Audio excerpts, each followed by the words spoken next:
Assalamualaikum warahmatullahi wabarakatuh dan salam sejahtera. Terima kasih kepada penonton-penonton dan juga pendengar-pendengar podcast KPT. Seperti semua sedia maklum, Kementerian Pendidikan Tinggi menganjurkan Festival Idea Putrajaya 2025 bermula daripada hari ini, iaitu 4 November sehingga 8 November 2025 yang berlangsung di Putrajaya International Convention Centre PICC. Dan seperti tadi, kita telah pun membincangkan lebih banyak mengenai segmen-segmen apa yang ada, dan pastinya juga kita nak lebih kita nak lebih mengetahui lebih lanjut lah mengenai the idea untuk kita menganjurkan, iaitu di Kementerian Pendidikan Tinggi menganjurkan Festival Idea Putrajaya. Dan bersama dengan saya sudah pastinya bos saya, Ketua Setiausaha Kementerian Pendidikan Tinggi, Datuk Dr. Anisi Ibrahim, untuk kita membincangkan sedikit lah mengenai Festival Idea Putrajaya ini dan bagaimana sebenarnya usaha yang dimainkan oleh KPT dalam merakyatkan idea ini. Semua ini kita akan bincangkan dalam sesi podcast KPT di Festival Idea Putrajaya 2025. Assalamualaikum, apa khabar Datuk? Waalaikumsalam warahmatullahi. Baik Datuk, hari pertama ni kita dah lihat sambutan yang begitu menggalakkan. Mungkin saya nak minta respon daripada Datuk sendirilah melihat kepada crowd kita dan juga pengisian-pengisian yang kita ada ni, Datuk. Baik, terima kasih Hafizi. Pertamanya alhamdulillah kita melihat bahawa begitu ramai sekali yang hadir ke PICC pada hari ini. Dan apabila kita datang pagi tadi pun jalan masuk ke PICC ini sesak, jam. Jadi walaupun kita biasanya tak suka jalan jam ni, tetapi tadi bagi pihak Kementerian Pendidikan Tinggi kita gembira kerana jalan masuk ke PICC itu jam. Itu menunjukkan ramainya orang akan hadir ke majlis kita, festival kita hari ini. Jadi kita sangat gembira, alhamdulillah. Dari situ kita bersyukur kerana hari yang pertama ini menunjukkan insya-Allah FOI yang kita jalankan kali ini insya-Allah akan satu FOI yang berjaya. Ya Datuk, itu dari segi crowd lah kita tengok ramai pelajar-pelajar kita yang ada, dari segi warga IPT pun ada dan juga masyarakat umum pun ada yang datang nak lihat bagaimana sebenarnya KPT memainkan peranan dalam memberikan ataupun menjana idea-idea yang baik dan juga seterusnya dapat merealisasikan sebagainya. Bagaimana Datuk melihat pula dari segi konten-konten kita ataupun pengisian-pengisian di Festival Idea Putrajaya pada kali ini? Kita lihat banyak ruang-ruang pameran ini dan mungkin Datuk dapat kongsikan sedikit antara produk-produk inovasi yang turut ada di sini yang juga dapat memperlihatkan kearifan di peringkat IPT itu sendiri, Datuk. Baik, terima kasih Hafiz. Pertamanya kita di Kementerian Pendidikan Tinggi kita laksanakan festival idea ini. Hasrat kita satu, iaitu apa yang Hafiz sebut tadi, untuk merakyatkan idea-idea. Dan kita bukan saja idea, bahkan juga inovasi-inovasi. Kita tahu bahawa di universiti-universiti awam khususnya, kita ada 20 universiti awam di Malaysia ini. Kita tahu di setiap universiti awam ini banyak dilaksanakan penyelidikan. Banyak dilaksanakan pembangunan idea-idea, pembangunan inovasi-inovasi. Tetapi kita setakat ini tidak pernah ada satu, sebelum FOI ini diwujudkan, tidak pernah ada satu forum di mana idea-idea ini, inovasi-inovasi ini kita bentangkan kepada umum untuk tatapan semua masyarakat, bukan sahaja masyarakat umum tetapi di kalangan ahli akademik juga. Jadi apabila adanya forum yang sebegini, semua ahli akademik daripada seluruh universiti akan dapat melihat apakah inovasi-inovasi yang ada di universiti-universiti yang lain. Jadi ini akan memberi satu meletakkan idea-idea inovasi ini dalam satu platform yang boleh dinikmati oleh semua golongan dan juga boleh diambil manfaatnya oleh mereka-mereka yang relevan. Kalau sebelum ini idea sebegini ada dilaksanakan, tetapi di universiti-universiti masing-masing lah. Jadi kalau dibuat di universiti masing-masing, hanya warga universiti berkenaan sahaja yang melihat dan mendapat manfaatnya. Tapi kalau kita buat dalam konteks macam ini, bukan sahaja warga universiti-universiti yang berlainan, bahkan juga orang awam, pihak industri dan para pembuat asas dan sebagainya. Jadi kita buka dan kita kongsikan dan kita ambil manfaat daripada semua idea-idea yang ada ini. Datuk, kalau kita lihat kebanyakan IPT yang datang ke sini, mereka membawa produk-produk inovasi mereka, penyelidikan mereka yang mungkin belum lagi diketahui oleh umum. Dan di sini merupakan platform untuk mereka memaparkan mengenai kearifan mereka dan juga hasil-hasil produk inovasi dan sebagainya. kita bawa juga pemain-pemain industri ke sini, giant companies ataupun syarikat-syarikat yang besar-besar. Bagaimana sebenarnya sinergi antara IPT dan juga industri itu penting dalam kita nak memacu kepada pembinaan negara kita sebenarnya? Terima kasih Hafizi. Baru-baru ini Yang Amat Berhormat Perdana Menteri pernah membuat, kalau boleh saya guna perkataan, teguran kepada para profesor-profesor, para penyelidik yang ada di Universiti Awam. Yang Amat Berhormat Perdana Menteri menyatakan bahawa para profesor di universiti-universiti sewajarnya melaksanakan juga kajian-kajian yang dapat menyelesaikan masalah-masalah sebenar atau apa yang dipanggil real world problem. Teguran Perdana Menteri tersebut bukannya bermaksud bahawa selama ini mereka tidak melaksanakan sedemikian. Cuma apa yang diharapkan adalah supaya lebih penekanan, lebih fokus diberikan kepada penyelidikan-penyelidikan yang berbentuk menyelesaikan masalah-masalah sebenar yang ada dalam komuniti, dalam masyarakat dan sebagainya. Tetapi dalam masa yang sama, kita tahu bahawa universiti-universiti adalah pusat di mana teori-teori dibangunkan, teori-teori diuji dan sebagainya. Jadi universiti tidak boleh lari daripada penyelidikan-penyelidikan yang bersifat teoretikal, penyelidikan yang bersifat fundamental. Jadi apa yang diperlukan sekarang ni adalah satu bentuk keseimbangan antara penyelidikan-penyelidikan ataupun usaha-usaha inovasi yang berbentuk fundamental, yang berbentuk theoretical dengan penyelidikan-penyelidikan yang berbentuk solving real world problem. Jadi itu yang kita hasratkan. Dan apa yang Hafizi sebut di awal tadi, sinergi antara academician dan juga industri. Kita tak boleh lari daripada industri. Universiti-universiti boleh membuat penyelidikan ke satu tahap sahaja. Tetapi apabila hasil penyelidikan tersebut sudah sampai masanya untuk dikomersialkan, kita memerlukan industri. Dan industri juga dari satu aspek memerlukan kepakaran-kepakaran yang ada di kalangan universiti, di kalangan pensyarah-pensyarah universiti. Jadi perlu, di situlah wujudnya sinergi berkenaan. Para penyelidik, para profesor, para pensyarah di universiti, mereka ini menyediakan ilmu, menyediakan teori, menyediakan kepakaran mereka. Tetapi industri, mereka ada dana, mereka ada pasaran yang luas. Jadi kedua-dua pihak ini, akademik dan juga industri, memang perlu bekerjasama, dan sinergi inilah yang kita perlukan untuk membangunkan negara kita. Ya, Datuk, kalau kita lihat dari segi sinergi antara IPT dan juga industri ini mungkin telah pun lama wujud, tapi di sini juga merupakan kita sediakan ruang kepada mereka, platform kepada mereka untuk mungkin lebih menambahkan lagi sinerginya itu bersama dengan syarikat-syarikat yang kita bawakan juga. Itu dari segi antara sinergi antara IPT dan juga industri. Tapi bagaimana pula kita nak melihat dari sudut IPT bersama dengan komuniti? Kita tahu di Kementerian Pendidikan Tinggi adalah melahirkan pemikir-pemikir negara, adalah brain of the nation, dan pastinya juga kita perlu memainkan peranan untuk menyelesaikan permasalahan ataupun come up dengan idea-idea inovatif supaya memberikan solusi kepada masyarakat ataupun kepada apa jua problem ataupun apa jua isu-isu yang berlaku dalam komuniti dan sebagainya. Bagaimana Datuk melihat kepada IPT kita, kemampuan mereka untuk reach kepada komuniti dan juga mereka membantu komuniti untuk memberdaya sesebuah komuniti itu sendiri? Betul, Hafiz. Selama ini kita tahu bahawa banyak penyelidik di universiti-universiti kita telah pun membantu komuniti-komuniti untuk membangunkan produk-produk mereka. Dan saya selalu gunakan contoh ini, contoh yang saya ingat, di mana Universiti Malaysia Kelantan telah menolong keusahawanan telah membantu nelayan di Pasir Putih untuk membangunkan produk ikan kering. Jadi itu satu-satu saja daripada banyak contoh-contoh di mana universiti-universiti kita membantu komuniti.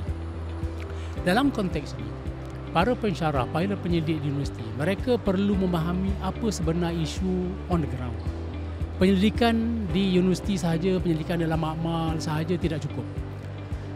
Interaksi libat urus dengan komuniti itu penting supaya para penyelidik dapat betul-betul memahami keperluan sebenar komuniti yang memerlukan kepada produk berkenaan.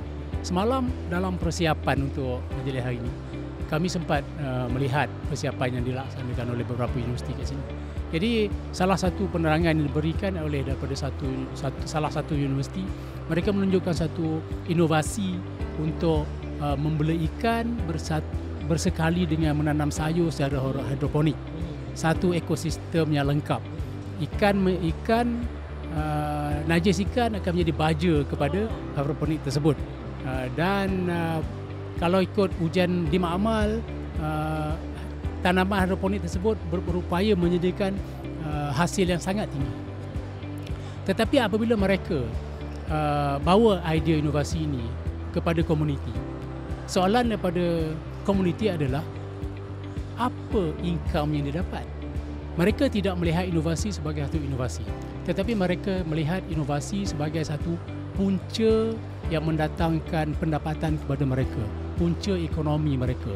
Jadi ini yang para penyelidik perlu faham. Jadi kecanggihan inovasi, sebaik mana pun satu inovasi itu mungkin kurang value-nya jika dia tidak dapat menyelesaikan isu sebenar yang diharapkan oleh komuniti. Jadi perlu ada libat urus berkenaan ini. Maknanya dari segi inovasi yang terlalu canggih tetapi tidak applicable kepada komuniti, tidak juga mendatangkan hasil kepada komuniti lah, begitu. Betul. Okey Dato'. Itu tadi industri kita dah cerita, komuniti kita dah cerita, tapi kita nak membawa sebenarnya Kementerian Pendidikan Tinggi ataupun IPT kita ni di persada antarabangsa. Yeah. Kalau kita lihat di persada antarabangsa ataupun kita lihatlah 5 daripada universiti-universiti awam kita telah pun berada dalam ranking 200 terbaik di dunia. Begitu juga dengan 5 universiti kita berada dalam 10 ranking universiti terbaik di ASEAN. Singapura ada 2, tetapi Malaysia ada 5. Yeah. Menunjukkan sistem pendidikan tinggi kita ini diyakini dan juga sangat berkualiti sehingga diiktiraf di peringkat antarabangsa. Apakah usaha-usaha kita terutama di peringkat Kementerian Pendidikan Tinggi untuk mengantarabangsakan lagi pendidikan tinggi, terutamanya untuk kita memastikan juga kita dapat sharing kita punya kepakaran dan kita juga dapat kepakaran daripada luar juga untuk berkongsi dengan kita dan sebagainya. Terima kasih, Vijay. Dalam kita punya perancangan strategik, salah satu teras adalah mengantarabangsakan pendidikan tinggi. Pada umumnya, teras ini merujuk kepada usaha kita untuk membawa para pelajar daripada luar negara untuk belajar di universiti-universiti dalam negara. Tetapi satu lagi aspek di bawah pengantarbangsaan pendidikan tinggi tersebut adalah apa yang Hafiz sebut tadi lah, bahawa untuk kita bersama-sama sama ada kita menjual hasil produk inovasi kita, dalam masa yang sama kita juga belajar daripada inovasi-inovasi yang dilaksanakan di universiti-universiti di luar negara. Jadi dalam konteks ini, dasar di kementerian adalah kita sangat menyokong usaha-usaha ini dan kita sangat menggalakkan universiti-universiti mempunyai hubungan dengan universiti-universiti yang hebat di luar negara supaya kita boleh mendapat manfaat daripada kehebatan mereka. Dalam masa yang sama, kita juga boleh menyumbang kita punya inovasi kepada universiti-universiti di luar negara. Dalam hubungan ini kita tahu universiti-universiti dalam negara telah banyak melaksanakan apa yang dipanggil MOU, Memorandum of Understanding, dengan universiti di luar negara, universiti di Eropah, universiti di Amerika Syarikat dan sebagainya.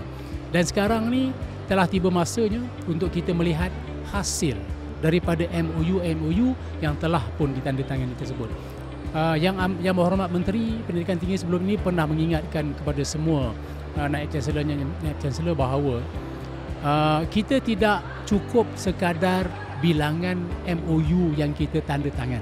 Kita nak melihat lebih daripada itu. Kalau kita tanda tangani 10, 20, 30 MOU setahun pun, soalannya adalah apakah impak sebenar yang kita dapat daripada kita menandatangani MOU berkenaan. Jadi kita nak lihat hasil. Jadi ini berkait dengan apa Hafiz sebut tadi lah.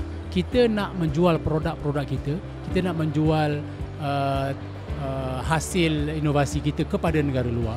Dalam masa yang sama kita juga memerlukan kepakaran negara luar yang belum ada di negara kita untuk kita bawa masuk. Jadi inilah impak sebenar yang kita harapkan daripada MOU yang telah ataupun yang telah dirancang untuk ditandatangani itu. Kita nak melihat hasil, kita nak melihat impak, bukan saja sekadar MOU. Jadi berkaitan dengan apa Hafiz sebut, kita mempunyai kepakaran, kita penyelidik-penyelidik kita hebat-hebat. world class, we have world class researchers. Tetapi kadang-kadang kita tidak nampak kehebatan mereka. Jadi dengan adanya FOI ini, ini merupakan salah satu forum di mana kita boleh melihat apakah inovasi-inovasi hebat yang telah pun dihasilkan di universiti-universiti, tetapi sebelum ini tidak ramai yang tahu. Ya Datuk, sebenarnya idea untuk kita menganjurkan Festival Idea Putrajaya ini satu idea yang sangat bagus juga. Kerana kita dapat memaparkan ataupun menonjolkan kita punya produk-produk inovasi kepada masyarakat umum. Betul. Dan sudah pastinya dalam Festival Idea Putrajaya ini sasaran kita 500,000. InsyaAllah kita boleh capai. Begitu juga dengan bagi mereka yang tidak berkesempatan untuk datang ke sini, boleh juga mengikuti kita di semua platform media sosial Kementerian Pendidikan Tinggi ataupun di Putrajaya FOI, itu laman web kita. Jadi kita juga akan mengira mereka di sebagai pengunjung kita lah, supaya kita dapat mencapai sasaran kita 2 juta pengunjung bagi Festival Idea Putrajaya 2025. Itu yang telah pun ditetapkan oleh jawatankuasa dan sebagainya. Pastinya juga kalau kita lihat kepada crowd kita, kemeriahannya pada hari ini, insya-Allah kita mampu capai. Dan mungkin kata-kata akhir daripada Datuk untuk penonton-penonton di luar sana, kenapa mereka perlu datang ke Festival Idea Putrajaya selama 5 hari yang kita berkampung di PICC ini, Datuk? Okay, terima kasih Fizi. Jadi kepada penonton-penonton di luar sana yang belum lagi sampai ke PICC, silalah datang ke PICC. Melalui media ini kita susah nak gambarkan apa yang ada di sini. Tak ada feel. Tetapi kalau boleh hadir di sini dengan kemeriahannya, dengan pameran-pameran yang pelbagai, dengan perkongsian daripada individu-individu yang hebat, kita akan dapat melihat bahawa dalam negara kita banyak inovasi-inovasi, banyak idea-idea yang telah pun dihasilkan, dan ini merupakan satu dari satu segi ia merupakan kecanggihan sebenarnya, kecanggihan idea yang telah pun wujud dalam negara kita yang kita boleh nikmati bersama, kita boleh manfaatkan bersama. Selain itu kita juga ada produk-produk sampingan, Fizi, kan kita ada PTPTN, MQA, beasiswa dan sebagainya, dan juga kerjaya. Kita ada juga promosi kerjaya yang mana 2,000 peluang kerjaya kata. 2,000 peluang pekerjaan yang ditawarkan, yang gaji premium ditawarkan. Jadi itulah antara perkara-perkara yang ada di PICC sepanjang 4 hari ini. Dan jangan lupa pada hari Sabtu nanti pagi-pagi kita ada fun run. Fun run ada beberapa kategori ikut kesesuaian, dan malamnya insya-Allah kita akan ada pertunjukan budaya. Jadi silalah datang ke PICC daripada hari ini sehinggalah 8 hari bulan nanti. Baik semua, jangan lepaskan peluang untuk datang ke Festival Idea Putrajaya 4 hingga 8 November 2025 di PICC. Ini sebagai usaha Kementerian Pendidikan Tinggi untuk menjadikan Putrajaya sebagai City of Idea, dan kita nak menggalakkan budaya ilmu dan juga budaya inovasi dalam kalangan rakyat. Terima kasih kepada bos saya, Ketua Setiausaha Kementerian Pendidikan Tinggi, Datuk Dr. Anisi Ibrahim, kerana bersempatan bersama dengan kita di podcast KPT ini. Pastinya banyak lagi perkongsian-perkongsian yang kita nak bawakan selepas ini. Jadi terus ikuti kami di semua platform media sosial Kementerian Pendidikan Tinggi untuk ikuti perincian ataupun untuk ikuti perkembangan lebih lanjut mengenai Festival Idea Putrajaya 2025. Jadi sekian dulu daripada saya, Hafizi Rosli, Ketua Komunikasi Korporat Kementerian Pendidikan Tinggi. Kita akan jumpa lagi selepas ini.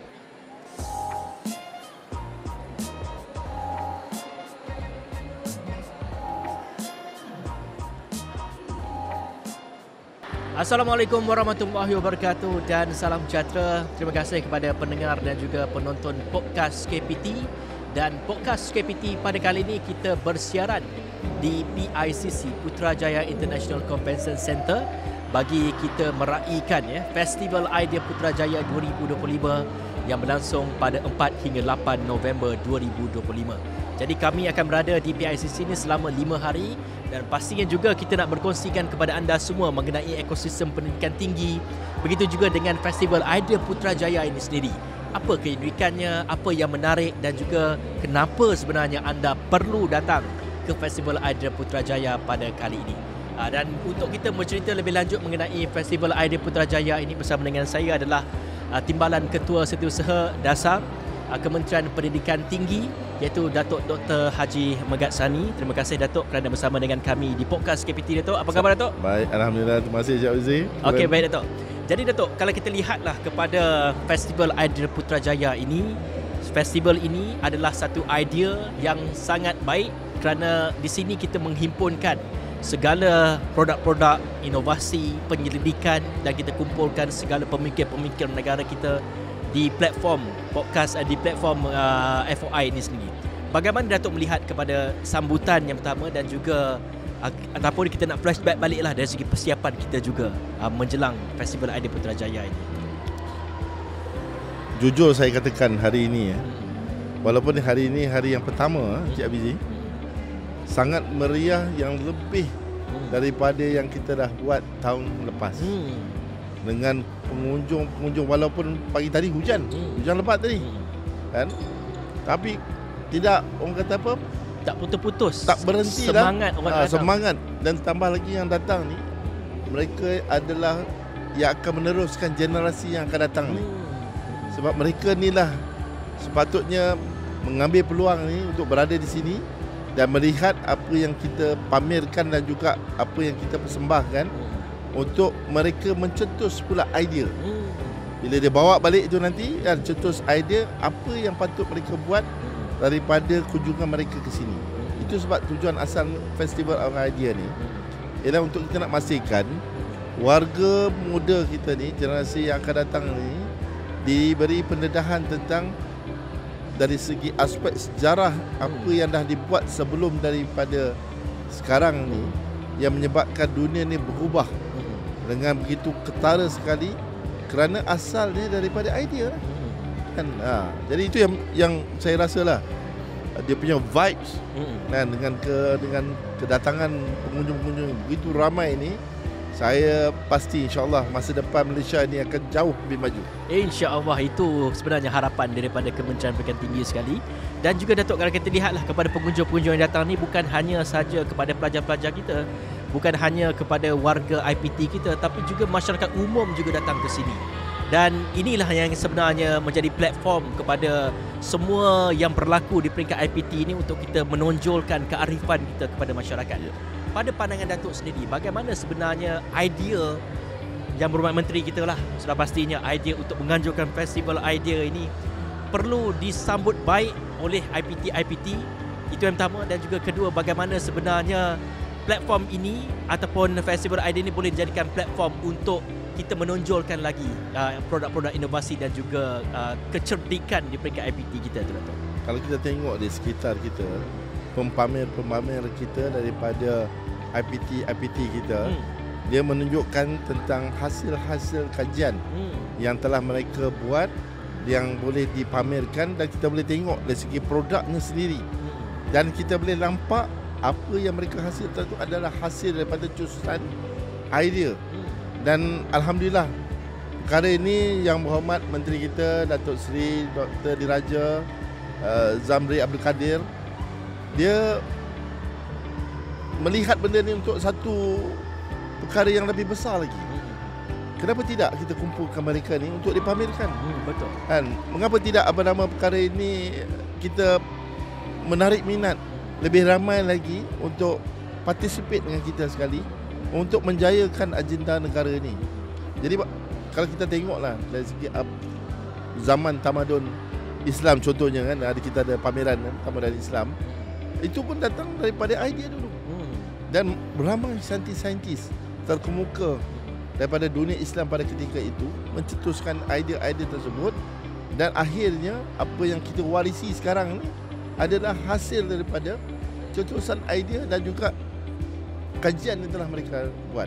Dan kita boleh tengok hasil-hasil kajian daripada IPT kita tu sangat praktikal, dan kita naklah lebih ramai lagi kita punya pengunjung-pengunjung yang terdiri daripada yang sekolah rendah, sekolah menengah, bahkan daripada peringkat IPT dan juga daripada masyarakat umum kan, untuk kita dedahkan kepada mereka yang sebenarnya kita pun tidak kurang dalam menghasilkan pendidikan yang terbaik demi untuk kemaslahatan kita. Ya, Datuk, kalau kita lihatlah banyak pameran-pameran ini oleh IPT kita, pastinya juga pameran-pameran produk-produk inovasi dan juga penyelidikan ni kita tidak mahu supaya ia ni terhenti hanya di buku saja ataupun hanya di paper ataupun hanya di universiti saja. Dan inilah yang perlu dimainkan peranan oleh Kementerian Pendidikan Tinggi untuk memastikan segala produk ini dapat bertemu dengan komuniti, dapat bertemu juga dengan industri. Pada pandangan Datuk sendiri, ataupun kalau kita lihat kepada dasar di peringkat Kementerian Pendidikan Tinggi, bagaimana galakan yang KPT berikan supaya IPT ini terus meneroka peluang-peluang baru bersama dengan industri sebagai contohnya, Datuk? Saya juga nak mengucapkan ribuan terima kasih juga kepada Yang Amat Berhormat Perdana Menteri kita yang banyak menyokong Kementerian Pendidikan Tinggi kita. Tahun depan kita akan ada penambahan dalam peruntukan kita. Terima kasih Yang Amat Berhormat Perdana Menteri kerana prihatin tentang perkara ini. Kerana dia akan membantu sebenarnya kepada ekosistem pendidikan tinggi negara. Dan bila kita membantu penyelidik-penyelidik kita ni, dia start daripada bawah, daripada penyelidik muda, kan? Dia bukan terus boleh jadi profesor, kan? Dia daripada bawah dan dibimbing oleh profesor untuk menjadi penyelidik yang cemerlang. Jadi itu yang bila kita memberi mereka peluang dengan dana-dana yang disediakan oleh kerajaan, insya-Allah mereka dapat menghasilkan banyak hasil-hasil penyelidikan yang boleh dimanfaatkan oleh masyarakat. Dan saya percaya dengan adanya kerjasama kita dengan industri dan juga dengan masyarakat yang kita ada buat secara berfokus untuk kita knowledge transfer kepada komuniti kita, banyak lagi hasil-hasil kajian yang kita knowledge yang kita boleh transfer kepada komuniti kita. Dan kerjasama daripada pihak industri yang ini memang kita ada kerjasama yang mana knowledge transfer daripada pihak universiti. Baru-baru ni saya ada pergi melawat satu industri di Pulau Pinang yang dikategori sebagai SME, Small Medium Enterprise.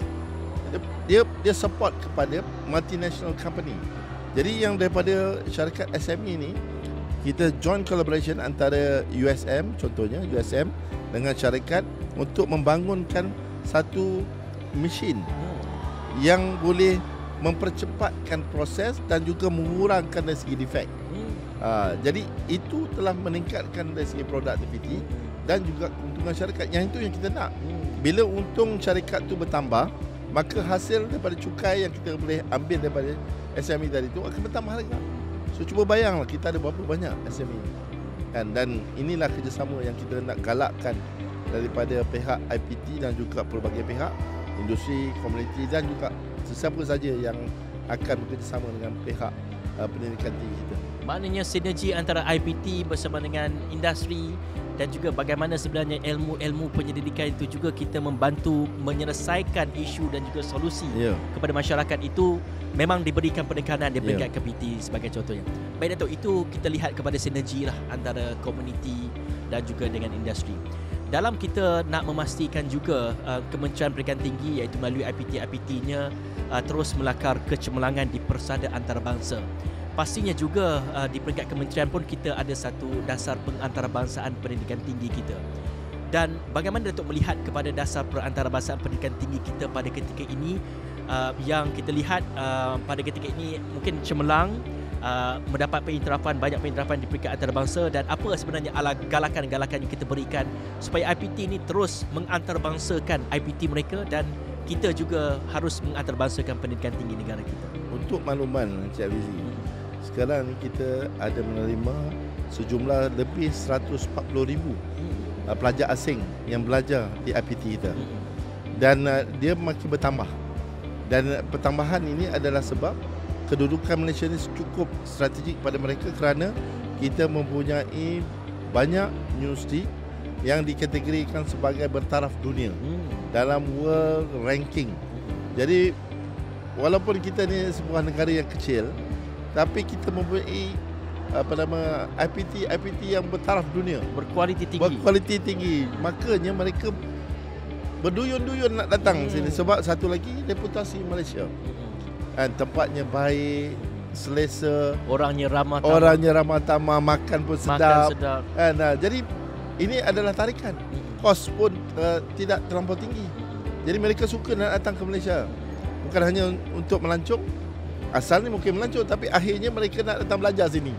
Sebab dia kata environment memang so conducive. Jadi makanya kita alhamdulillah syukur sebab kita ada satu negara yang kita boleh kata it's a blessed country, and semua orang duduk dalam keadaan harmoni, kan, Tahap bekerjasama keselamatan yang tinggi itu kan, alhamdulillah.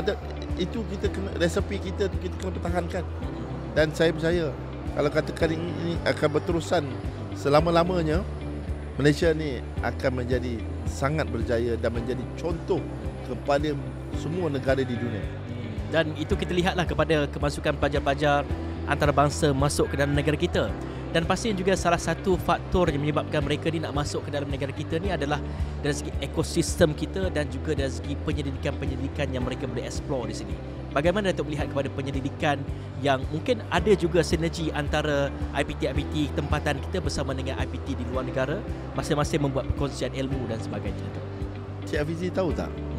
Kita dalam kita punya IPTA kita ada ramai mereka yang tergolong dalam 2% saintis terkemuka di dunia. Cuba bayangkan.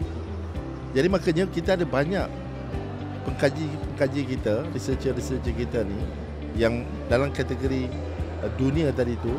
Of course, orang nak bekerjasama lah dengan saintis-saintis kita ni.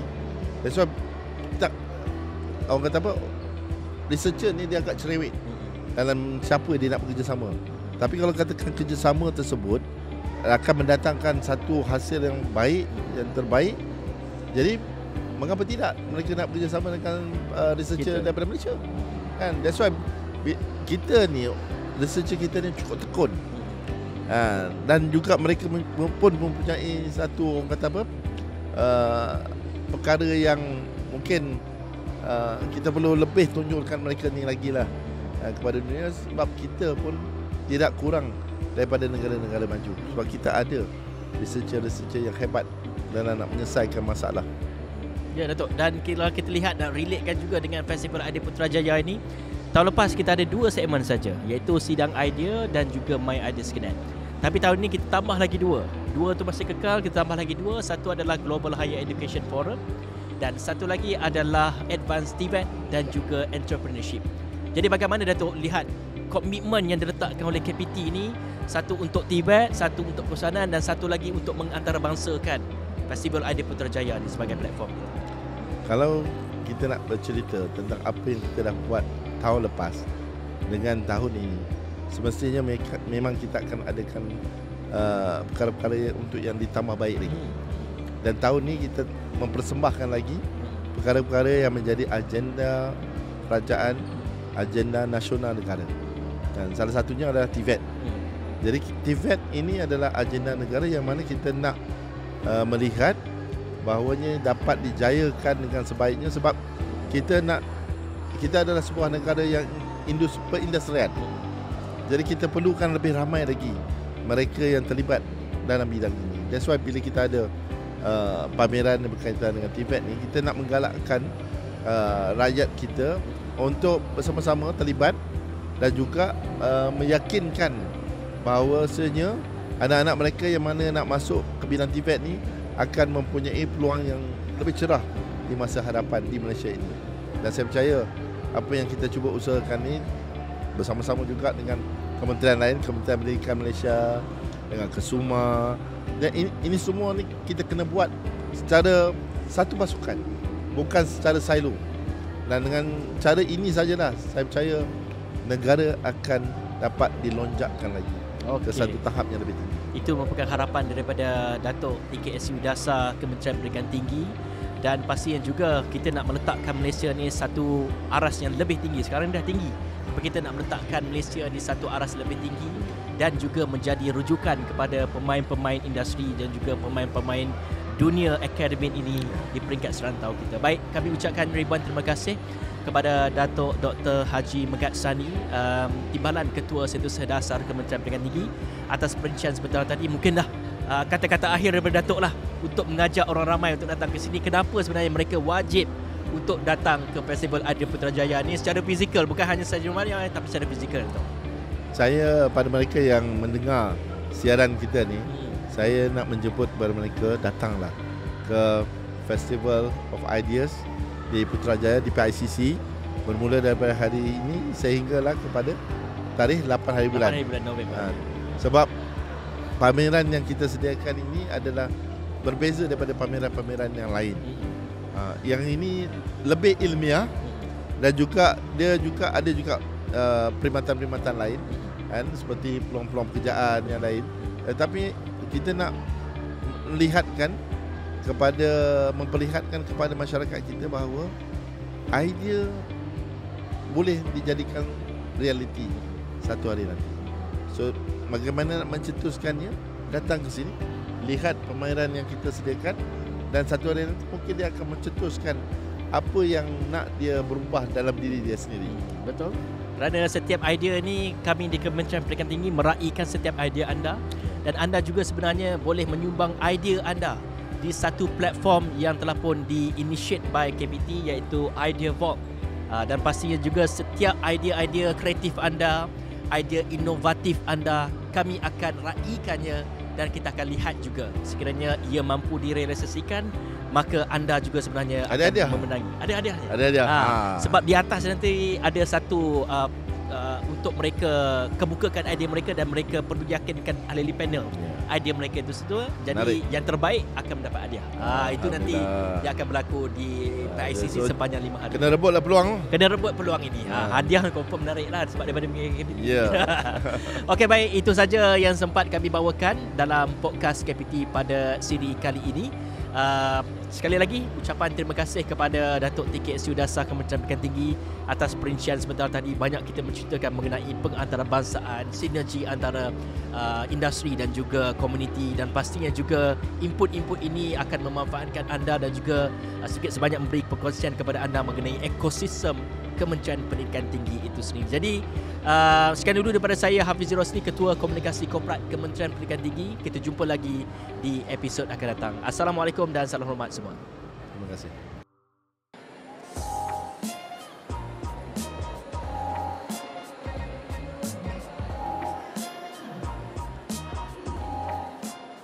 Okey, Assalamualaikum semua. Kali ini bersama dengan saya, Prof. Firdaus, Timbalan Pengarah Inspire Uniza. Assalamualaikum, Prof. Apa khabar? Sihat? Apa khabar? Alhamdulillah, sihat ya. Okey, sihat, Alhamdulillah. Okey, Prof, saya nak tahu sikitlah tentang apa pameran yang dibawa untuk Festival Idea kali ini. Okey, Alhamdulillah, kami daripada Uniza selaku Universiti Penaraju, salah satu daripada pavilion dalam FOI, dan untuk FOI 2025 kami bawakan pavilion di bawah tema ketamadunan dan warisan budaya. Dan apa yang kami diinspire sebagai peneraju kepada pavilion ini adalah untuk mengetengahkan warisan tamadun Melayu yang sebenarnya mempunyai keistimewaan yang tersendiri, dan kami cuba garapkan dia dalam bentuk pavilion pameran. Dan selain daripada itu, kami juga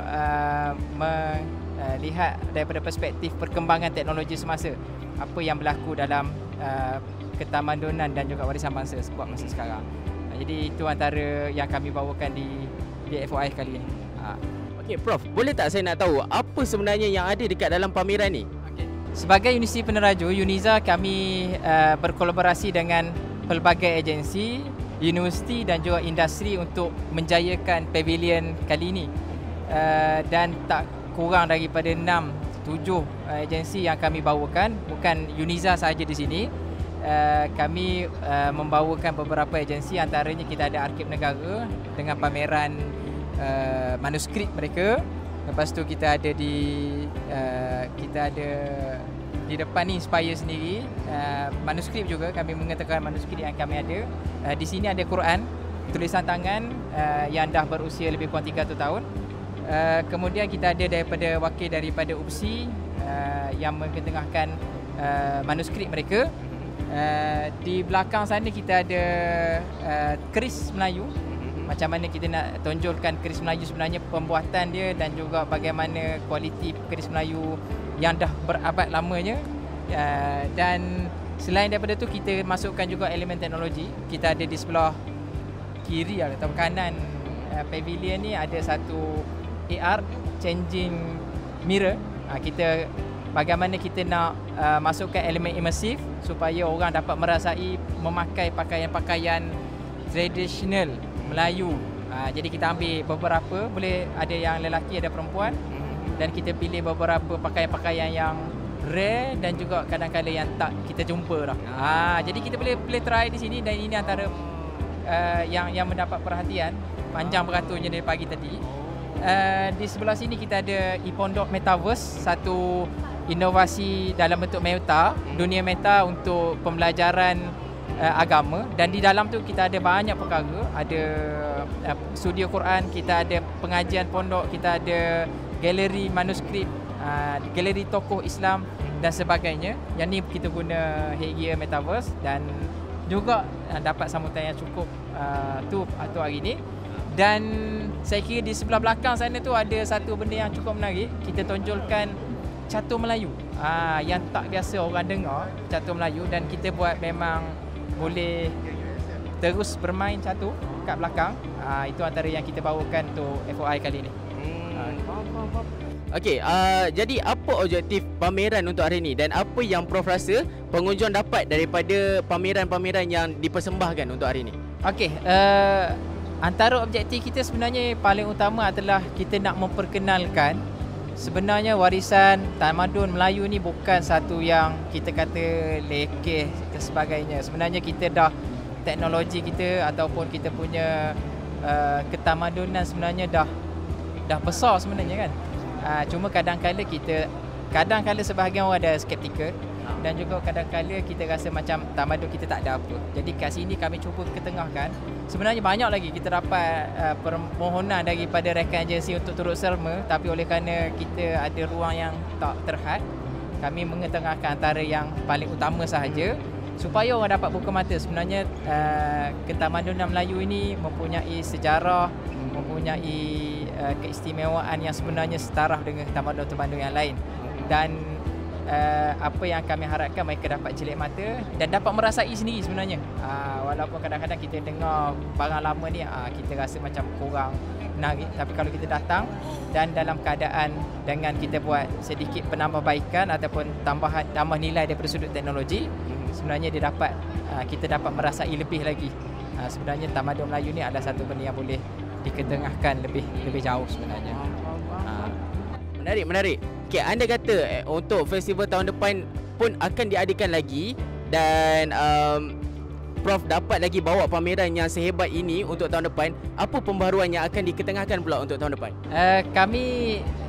Kami rasa sebenarnya mungkin kami akan kekalkan sebahagian besar daripada apa yang sekarang. Mungkin produknya kami akan tambah baik, ataupun produk yang baru kita kena ketengahkan. Tapi apa yang dibawa hari ini, saya rasa FOI melalui KPT tahun ni sebenarnya buat satu adjustment yang cukup besar, kerana mereka nak ketengahkan daripada sudut digital. Dan ini sebenarnya bagi saya dah cukup wow lah. Ini wow factor yang ada pada FOI tahun ni berbanding dengan sebelum ni. Jadi apa yang dilakukan ni saya rasa tahun depan kita boleh teruskan dengan sedikit tambah baik. Dan kita pun mohon kalau tahun depan ada bajet lebih, mungkin kita boleh tambah keluasan pavilion kami lah yang lebih besar, yang boleh memuatkan lebih banyak produk-produk ketamadunan Melayu Islam, insya-Allah tahun depan. Okey, baik. Sekian itu saja daripada saya, Prof Fidaus daripada Inspire Uniza. Alright. Okay, kalau korang yang nak rasa sendiri macam mana nak main VR, macam mana nak test baju-baju tradisional dekat sini, jangan lupa datang dekat Festival Idea tahun 2025 bertempat di PICC Putrajaya daripada 4 hingga 7 November pukul 10 pagi sampai 6 petang. See you. Okey, hai, Assalamualaikum. Kali ini saya bersama dengan Dr. Aryati sebagai salah seorang penyelaras induk untuk pameran Imersi Inovasi Sarjana Muslim. Assalamualaikum, Doktor. Waalaikumsalam warahmatullahi wabarakatuh. Okey, Doktor. Saya tertarik sebenarnya sebab dalam banyak-banyak pameran dekat sini, ni salah satu pameran yang saya rasa agak besar sebenarnya. Jadi boleh tak Doktor ceritakan sedikit sebanyak tentang apa sebenarnya tujuan pameran ini diadakan? Okey, baik, terima kasih. Betul, ni pameran imersif inovasi sarjana Muslim ni adalah mercu tanda lah juga dikatakan untuk FOI Putrajaya pada kali ini tahun 2025, kerana melalui pameran ni sebenarnya kita secara keseluruhannya ingin mengenengahkan bagaimana ilmu yang bermula daripada abad ke-8 hingga ke-14 sarjana Muslim kita telah pun melopori bidang-bidang seperti bidang astronomi, fizik, bidang kimia, matematik dan sebagainya. Jadi kita nak memberi peluang ataupun pengalaman, knowledge ataupun ilmu kepada pengunjung di FOI Putrajaya kali ini untuk mereka sendiri faham bagaimana bermulanya ilmu tersebut daripada zaman Sarjana Muslim sehingga berkembang hingga sekarang ini. Jadi pameran yang kita adakan ni secara besar-besaran ni melibatkan beberapa institusi termasuk dengan Jabatan Pendidikan Tinggi dengan kolaborasi utama daripada Universiti Sultan Zainal Abidin dan 4 lagi universiti atau 5 universiti lagi termasuk UTHM, UiTM, USM, UNIMAP dan juga UTM. Dan jadi pameran ini kita inspirasikan daripada buku 1001 ataupun 1001 Inventions. Panjangnya saya tak berapa ingatlah, tapi karya daripada Salim, penulisnya Salim. Jadi dalam pameran ni kita bahagikan kepada 5 segmen utamalah. 5 segmen utamanya kita nak ketengahkan. Yang pertama adalah World and Universe. World and Universe ni dia punya penyelaras utama adalah daripada Universiti Sultan Zainal Abidin, yang mana kita di UNIZA ada satu institut yang kita panggil yang dalam bidang falak, dalam bidang falak. So jadi untuk World and Universe ni kita ada 2 jenis pameran. Satu kita panggil Dome Immersive. Dome Immersive ni kita paparkan 6 babak lah dalam kita punya dunia dan alam semesta. Ia termasuk dengan kosmos, sistem suria, ribut suria, astronomi, macam mana kita tentukan anak bulan dan sebagainya. Jadi yang ini agak menariklah sebab pengunjung dapat merasai sendiri dengan masuk dan melihat sendiri. Pameran berkonsepkan imersif dan interaktif di dalamnya, dan dapat kata suasana yang berbeza untuk melihat pengajaran atau pelajaran berkenaan dengan World and Universe. Satu lagi untuk World and Universe kita ada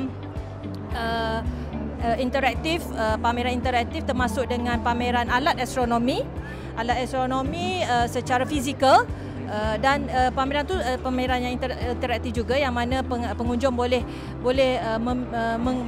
mengaplikasikan, menggunakan teknologi aplikasi untuk melihat, untuk mempelajari setiap alat tersebut.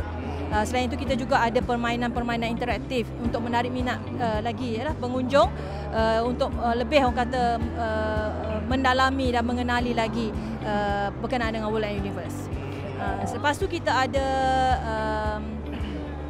segmen kita panggil segmen pasar dan bandar, ataupun dalam bahasa Inggerisnya kita panggil market and town. Betul, market and town.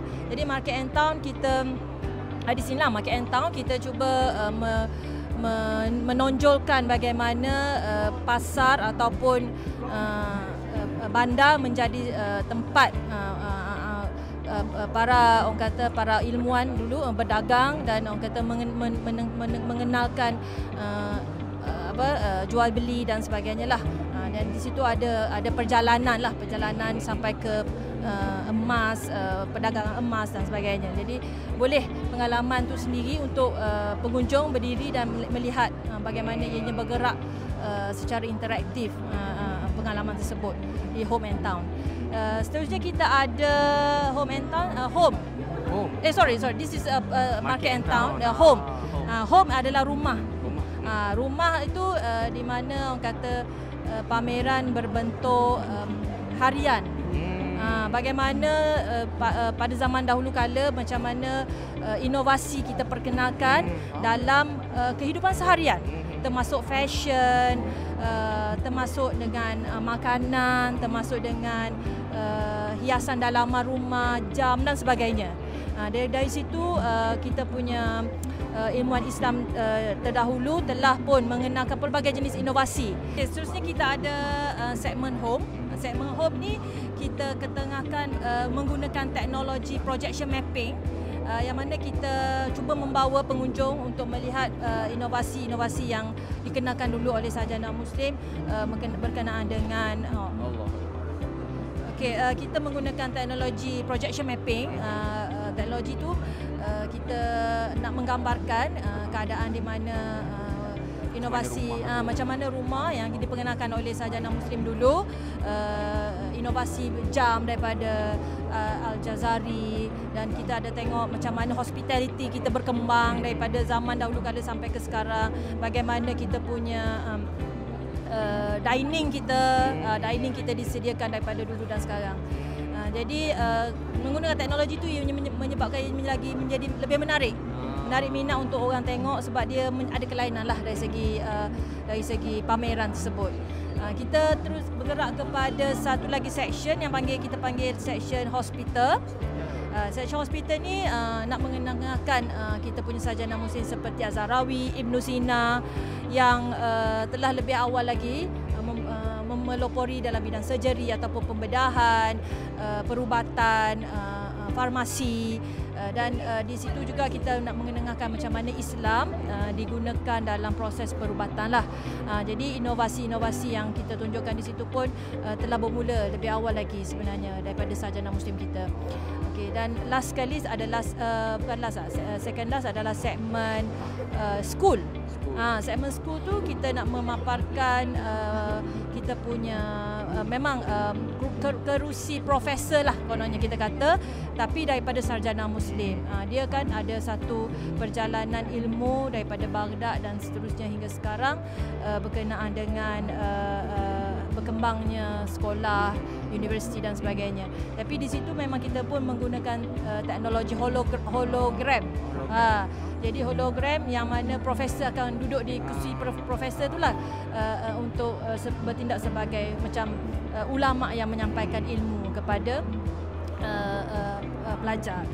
Saya nak tanya sikit, dalam banyak-banyak pameran-pameran yang disediakan dekat pavilion ni, yang mana yang memang daripada tadi sampai sekarang tak berhenti orang datang? Okey, yang paling ramai pengunjung yang sampai beratur adalah Dom lah. Dom. Sebab Dom dia sangat orang teruja dan tertanya-tanya apakah yang berada di dalam Dom ni, dan bila dia masuk dia adalah satu experience yang berbeza. Jadi biasanya orang pengunjung ni tak biasa dengan orang kata astronomi dan sebagainya. Bila masuk ni dia punya teruja dengan teknologi imersif yang kita gunakan, teknologi interaktif tersebut. Jadi memang menarik minat lah. So dia menjadi buah mulut kepada dia. Okey, baik. Jadi kalau korang teringin nak rasai sendiri macam mana pengalaman untuk duduk dekat dalam Dom World and Universe ni, jangan lupa datang dekat Festival of Idea ataupun FOI yang berlangsung di PICC Putrajaya dari 4 hingga 7 November daripada pukul 10 pagi sampai 6 petang. Jumpa anda di sini.